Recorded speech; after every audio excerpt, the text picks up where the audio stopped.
So first of all, welcome to my new studio space. I've been putting this together for the last sort of 2 or 3 weeks and it's finally ready to use now for some more sit-down content. I've got plenty of shoe reviews to get stuck into, so I'm looking forward to filming some of those in the coming weeks. But in today's video, I was flown out to Boston in America to the Puma HQ to test out this shoe that's behind me here, the Deviate Nitro Elite 3, the latest carbon racing shoe from the brand. And they also asked me to bring a competitor shoe, one I'd previously ran personal bests in, to put it directly up against their latest carbon racing shoe option. Now, I just want to go into a bit of a disclaimer before I share with you the results. Puma did pay for my accommodation and my flights over to America. However, this is not a paid piece. They've not paid me to make this content, and nor will they get to see the video before it goes live. So it's as non-biased as I could possibly make it. Obviously, it's not going to be completely unbiased because I was at the Puma HQ. But in terms of the testing process, the results will not lie. So this was a little bit of a risk for Puma, putting their latest shoe up against a shoe I'd previously ran personal bests in. For the purpose of this video, I'm just going to call it the competitor shoe or the rival shoe. And yeah, they were going to do a direct comparison between the two shoes and my personal running economy. So that's another thing to add. I am a sample size of 1. Obviously, for this to be a much more sort of scientific approach, they would need to have a much bigger sample size. Now, this is something Puma have done in their labs, but again, they have not been able to publish those results because they can't be slating other competitors' running shoes and saying, oh, ours is this much better than, say, said brand, if you know what I mean. But for the purpose of this video, Puma have asked me to blur the competitor's shoe for legal reasons, which I understand. At the time, I was like, oh, that kind of takes away a little bit from the authenticity of my video that I'm going to share here on YouTube. But for legal reasons, such as defamation of character, I couldn't have a competitor's shoe on show in the Puma HQ and at the Nitro Lab. Anyway, let's get into the video. So the purpose of this video was to test the two shoes at my marathon pace. So we tested it at around 3:25 per kilometer, which is the pace I ran for the Boston Marathon in April 2023, my personal best. And we were going to compare the direct sort of running economy in the two shoes, which is why I've got a mask on, and they were measuring sort of my breathing, the oxygen I was using, and the carbon dioxide I was breathing out in order to calculate my running economy in each shoes. So at the end of this video, I'll talk you through a percentage which sort of represents which one was better for me. Again, a sample size of 1, so take with it what you will. So when I got to the lab in the Puma HQ, I met a lady called Laura who's in charge of testing all the athletes such as Molly Seidel, Rory Linkletter, and a lot of other Puma athletes on their roster to basically figure out which shoe in their lineup is the best for them come race day. So Puma have 2 carbon racing shoes at the moment, the Fast R2 and the Deviate Nitro Elite 3, which is what I was testing in this video. But basically what they've been doing with their elite athletes is figuring out which they respond best to. So for example, somebody like Rory, the Canadian marathon runner, if you're not familiar with him, he has a great YouTube channel and I'd urge you to go and follow his sort of build to Paris. I've really been enjoying that. He found that he was more efficient in the Puma Fast R2 or found he had fewer steps over the marathon distance in that shoe. So he chose that one. And some of the more slight female athletes, such as Molly, have found that the Deviate Elite 3 is better for them in terms of their running economy. So it's interesting to see that Puma have been doing this testing on their elite athletes, as well as comparing prototypes in the sort of testing process to figure out, after all, which one is better in terms of improving an athlete's running economy. So in the purpose of today's test, we were testing the competitor versus the Puma shoe, but I want to let Laura explain a little bit more about the test we were about to take part in. Today we are going to be testing Ben's running economy. And so running economy is just a measure of how much energy it takes to run at a specific velocity. And running economy is something that we can change with running shoes. So we're going to be measuring multiple shoes today and seeing which one has the best running economy, so which one he's the most efficient in. So to do this testing, we're going to start with a nice long warm-up, get everything warmed up, get all the systems running. We're going to get Ben fitted with the mask. So to test running economy, you need to measure all of the air that is breathed out, and then we'll start the test. So the test will be 5 minutes of running at around a marathon pace. And then we'll do a full 5-minute rest to make sure that there's no fatigue happening, change the shoes, and then hop back on the treadmill for another 5 minutes. And we'll do each shoe 3 times to make sure that we're getting a really accurate measurement of the running economy in each shoe. So before we got into the testing, I undertook a little bit of a warm-up. I think it was around 10 to 15 minutes at 4:30 per kilometer, which is my usual easy run pace. I didn't have the mask on at this stage, and I was wearing a just daily trainer, so neither of the carbon racing shoes that I was going to be doing the testing in. I do just want to make a quick note about the treadmill that I was running on. It was an incredible piece of kit, never ran on anything like it. I think it cost around £100,000, they were saying, so the price of an expensive car, and it basically simulates what it's like to be running outside on the road. So there's no normal bounce that you get from some other treadmills that can sometimes make you more efficient on the treadmill than say when you're running outside, whereas this one has a real road type feel. So it's a little bit firmer than your normal treadmills, but yeah, it was an incredible experience to sort of be testing the 2 shoes in a lab, which is obviously used by the elites and by the very top shoe developers at the Puma HQ. So after the warm-up, we got stuck into the testing process, which was going to be 5-minute intervals, as Laura explained, at my marathon pace, and we were going to interchange between the 2 shoes so that there wasn't a sort of bias of being fresher in one shoe than I was in the other shoe. For example, if I used the Puma first and then did the testing in the competitor, obviously I probably would be better in the first shoe because I was slightly fresher. So Laura actually asked me which shoe would I like to use first. I picked the competitor because I thought people in the comments may say, you wore the Puma shoe first so you were more fresh. So to avoid that, I went with the competitor shoe first. So the first 5 minutes was in the competitor, then we swapped in to the Deviate Elite 3, and then again we alternated between the shoes for each 5-minute interval, with 5-minute breaks in between, just to make sure that I was fully recovered in between each testing. I think I've done 4 of the 6 intervals planned, and I've been rotating between the shoes every 5 minutes. If I'm totally honest, I feel about the same in terms of relative effort in both shoes. I can't really tell which one is going to produce the most favourable results. So if I had to guess, it would probably be they're on par. Maybe the Pumas are slightly better than the rival shoe, but we'll find out when the data comes through. But I've got 2 more intervals to go. It's an interesting process, wearing a big mask on your face. It takes a little bit of getting used to, but I think after about 3 or 4 reps, I'm comfortable now. So yeah, hopefully we get some good data in the last few as well. Overall, I found the testing to be fairly controlled. I was only running for my marathon pace for 5 minutes, and obviously when I ran my personal best, I ran this pace for over 2 hours. So in terms of the test, it wasn't too taxing, but I think that's important when it comes to testing your running shoe economy, that you don't want to be pushing beyond your sort of aerobic capacity, because then obviously that's when fatigue is going to come into play. So I felt like I stayed in a nice steady state throughout the testing process. So hopefully the results weren't swayed by me sort of favouring one shoe to use first over the other, if that makes sense. One thing I found with this treadmill is it was very reactive. So when she turned the pace down or up, it was like instant, almost like if you've ever been in an electric car and you push the accelerator down, it was like vroom, or it stopped really suddenly. So that took a little bit of getting used to.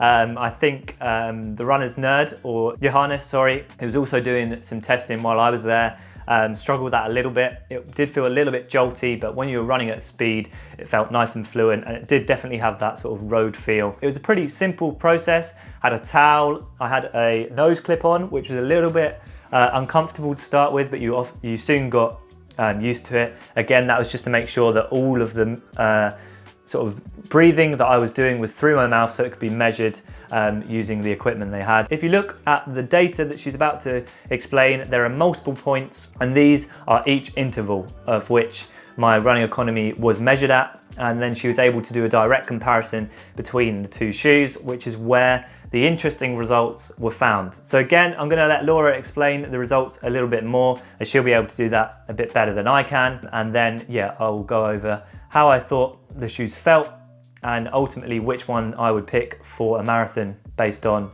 the testing we did. Okay, cool. So here are your test results. So this was your test today. This is you as a skeleton.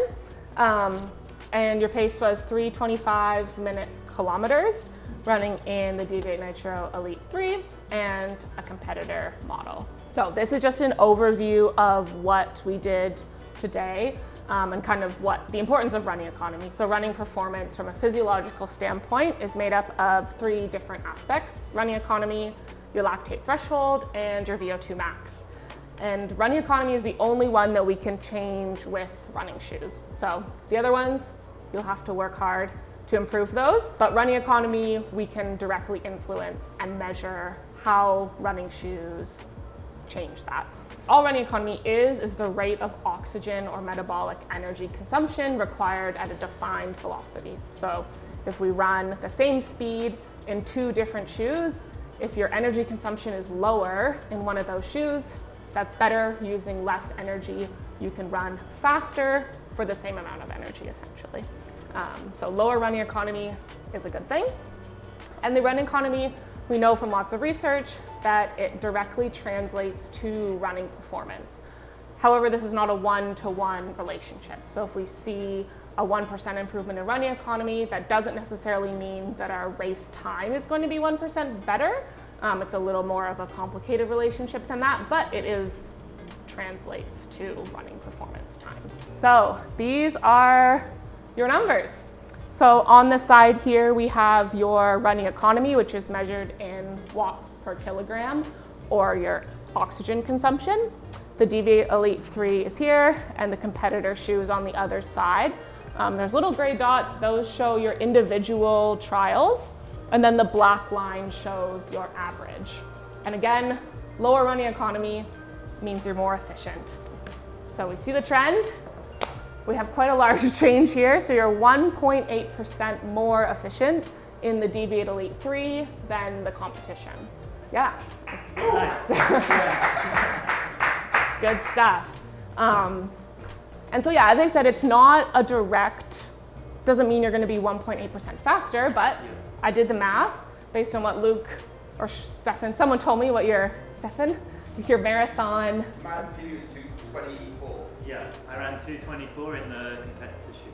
All right, well, if you had worn our shoe, 1.8% would translate to 2:22.12. So pretty big savings over the course of a marathon. Again, these numbers they can seem small, but obviously over that long a period of time, the numbers add up. So yeah, 2 hours and 22 minutes and 12 seconds is your predicted marathon savings time based on the calculations. These are your step parameters, so things we got from our Force instrumented treadmill. We can see your step frequency is very similar between the 2 shoes. Maybe slightly fewer steps in the Deviate Elite 3, but very comparable. Your contact time, again, slightly lower in the Deviate Elite 3, but I would say that they're equal. Those aren't very large differences. Stride length stays the same, but again, your braking and propelling impulse is a little bit higher in the Deviate, and your peak vertical forces are a little bit higher.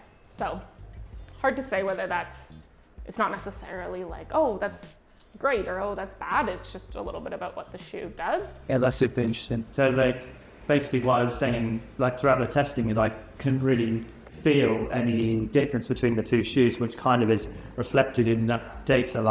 My contact time is identical, my stride length is identical, but those bearing in mind things are what's caused the 1.8% difference in economy. So. Exactly. Yeah. Yeah, and so in some of the forces and stuff, it could be the different durometers of foam and how that's how the foam is absorbing some of those forces and helping you push off or brake. And then this, again, very large graph of your whole biomechanical picture. Again, nothing really stands out here. It's interesting, there's some differences you can see at the ankle, I would say a little bit with you. So the Deviate Elite 3, you have a bit more ankle range of motion, but otherwise very, very similar. So yeah, running economy in summary was 1.8% better in the Deviate Nitro Elite 3, which translates to 1 minute and 48 second savings for a 2 hour and 24 minute marathon. Pretty cool. Yeah. Nice. Nice. So there we go. The results were quite conclusive. I was 1.8% faster in the Puma shoe than I was in the competitor, which I was shocked by, to be honest, because when I was doing the testing process, they felt very, very similar. That was reflected in the other data, such as my cadence, my stride length, almost identical in the two shoes. But when it came to running economy, we found that the Puma shoe was 1.8% better.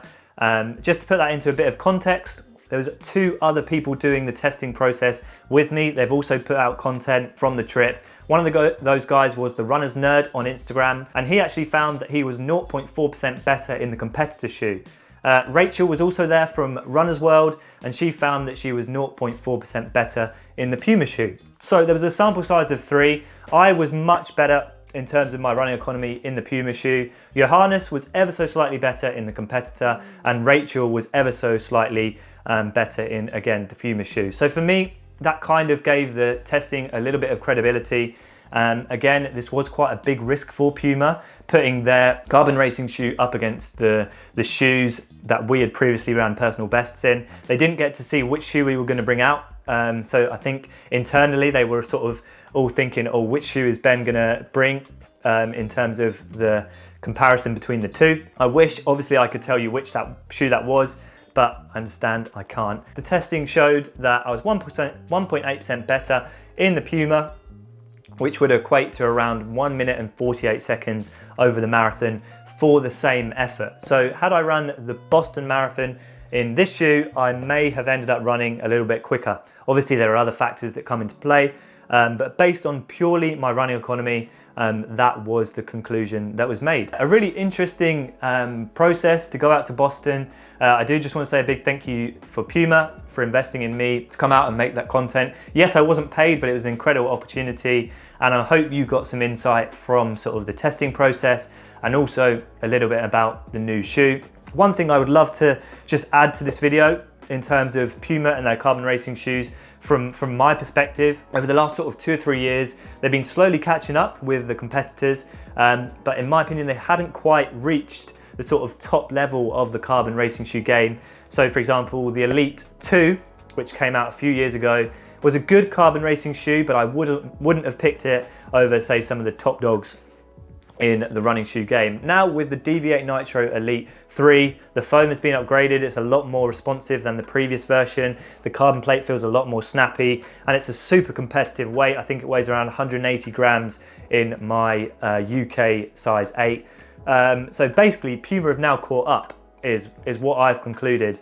It also comes in at £195, so it's a very competitive price. It basically undercuts a lot of the other carbon racing shoes on the market. I would now put this at the very top level of the carbon shoe game. So that concludes today's video, the first one filmed in the new studio. Aspire to run, run to inspire, and we'll see you again soon.